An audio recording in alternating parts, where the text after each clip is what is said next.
আমি দুধকচু পাতা চিংড়ি রান্না করে দেখাবো।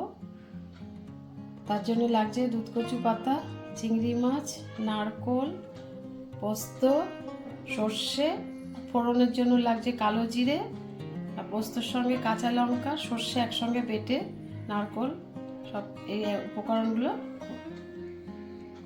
কড়াইতে তার জন্য একটু জল দিয়ে দিচ্ছি, জলের মধ্যে একটু অল্প নুন দিয়ে দিলাম।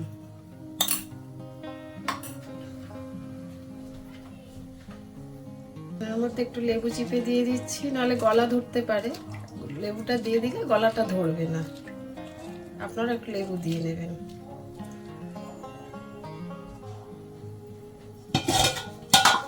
আগে থেকে ধুয়ে রাখা কেটে ধুয়ে রাখা কচু পাতাটা দিয়ে দিলাম।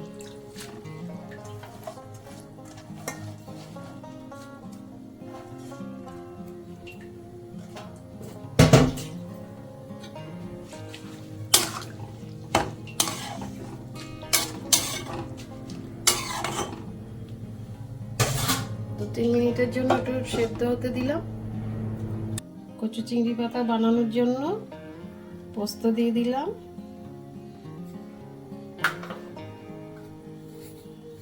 সর্ষে দিয়ে দিলাম, আর আন্দাজ মতো কটা কাঁচা লঙ্কা দিয়ে দিলাম। ঝাল যে যেমন খাবে সেরকম দেবে, আমি এতটা দিলাম। একসঙ্গেই বেটে দেখাচ্ছি, আপনারা আলাদা আলাদা করে বাটতে চাইলে বাটবেন, আমি একসঙ্গেই মিশিয়ে বাটছি। সর্ষে, পোস্ত, কাঁচা লঙ্কা। নারকোলটাকেও সামান্য একটু বেটে নিলাম, তাহলে একটু ভালো হবে।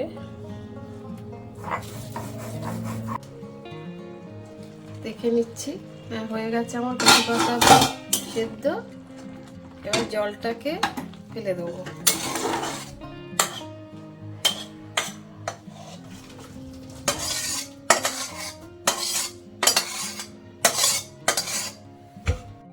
প্রথমে চিংড়ি মাছটা ভাজার জন্য একটু তেল দিলাম।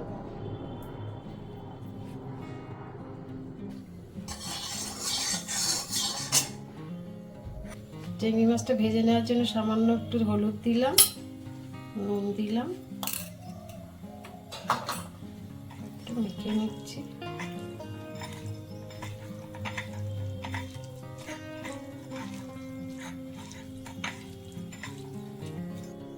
এবার চিংড়ি মাছটা ভেজেছি। বেশি ভাজবো না, বেশি ভাজলে শক্ত হয়ে যাবে। চিংড়ি মাছটা অল্প 2-3 মিনিট একটু তেলের উপর নাড়া দিয়ে নামিয়ে নেব। চিংড়ি মাছটা বেশি ভাজতে নেই।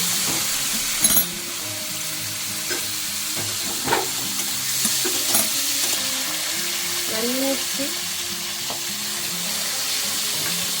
হয়ে গেছে আমার চিংড়ি মাছ ভাজাটা।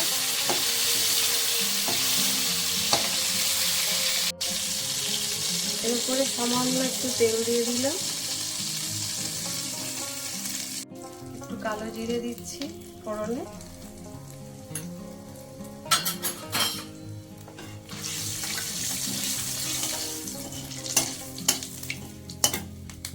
আগে থেকে ভাপিয়ে রাখা কচু পাতাটা দিয়ে দিলাম।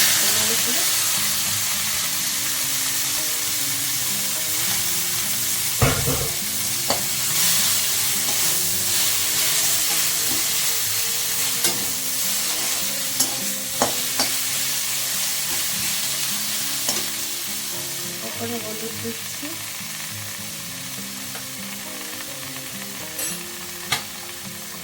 অল্প সামান্য নুন দিলাম,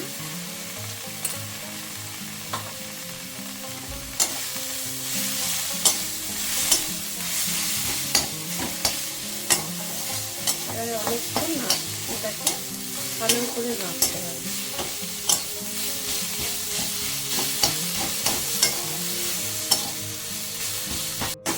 এভাবে একটু জোরে জোরে নাড়তে হবে, পাতাটাকে পুরো চেপে চেপে ভেঙে দিতে হবে।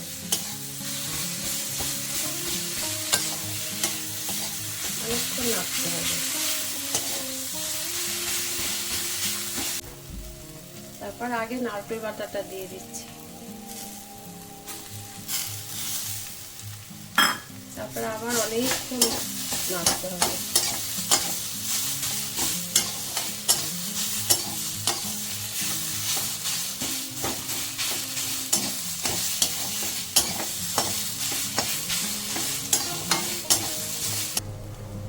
মশলাটা বেটে রেখেছিলাম, সর্ষে, পোস্ত, কাঁচা লঙ্কা একসাথে বেটেছি আমি, এটা দিয়ে দিলাম। হালকা করে নেড়ে দিচ্ছি।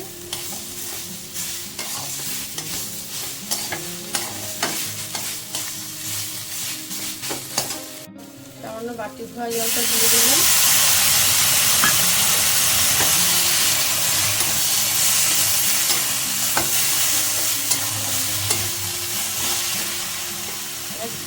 ভেজে রাখা চিংড়ি মাছটাও দিয়ে দিচ্ছি।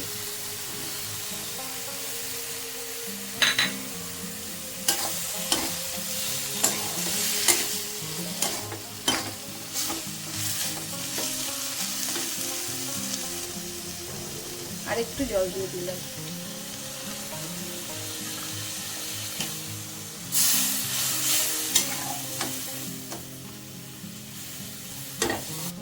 গোটা গোটা কাঁচা লঙ্কা দিয়ে দিচ্ছি।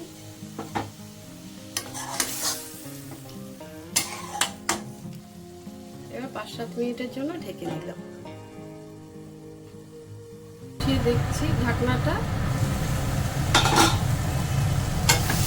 প্রায় হয়ে এসছে আমার কচু চিংড়ি পাতা।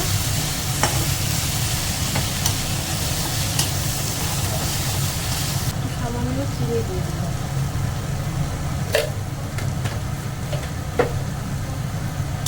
আবার দেখছি হয়ে এসছে আমার কচু পাতা।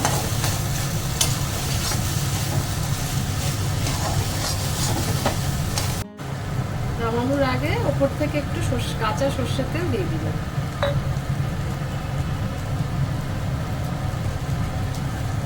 রেডি আমার কচু চিংড়ি পাতা।